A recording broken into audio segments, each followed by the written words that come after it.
ఈరోజు యోగా డే. ప్రపంచమంతా యోగా డే నిర్వహించుకుంటున్నారు. ఎక్కడ ఉన్న ప్రజలు కూడా యోగాన్ని అభ్యసించి, యోగులందరూ కూడా యోగాన్ని అందరూ సామూహికంగా ఒకే చోట చేరి యోగం చేస్తారు. దాని ఫలితం ఎంతగానో ఉంటుంది.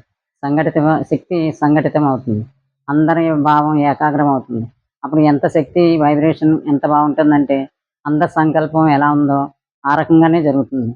అప్పుడు లోపల ఎలా ఉంటుంది ప్రతి ఒక్కరికి మనంతా ఐకమత్యంతో ఉన్నాం. మన మన శక్తి అంతా దేశానికి, మన శక్తి సామర్థ్యాలు దేశానికి పనికి వచ్చే విధంగా ఉండాలి. మన దేశం బావుండాలి. మన ప్రజలు బావుండాలి. మనం బావుండాలని ఇలాంటి సంకల్పాలతో ఉంటారు ఆ సమయంలో. ఆ సంకల్పాలన్నీ నెరవేరి దేశం, ప్రజలు అన్నీ బావుంటాయి. అన్ని దేశకాల పరిస్థితులు మారిపోతాయి. అలాంటి యోగాన్ని ప్రతి ఒక్కరూ అభ్యసించాలి. తెలుసో తెలియకో తెలియని వారు కూడా తెలుసుకుని యోగాన్ని అభ్యసించి యోగ మార్గంలోనే నడిస్తే ఎంత బావుంటుందో, జీవితాలు ఎంత బావుంటాయి, దేశం ఎంత బావుంటుంది. భారతదేశం దేశం, యోగ భూమి. అందరూ ప్రతి ఒక్కరు దీన్ని వదులుకోకుండా యోగాన్ని అభ్యసించండి. యోగాన్ని తెలుసుకోండి. మన భారతదేశం పేరు నిలబెట్టండి.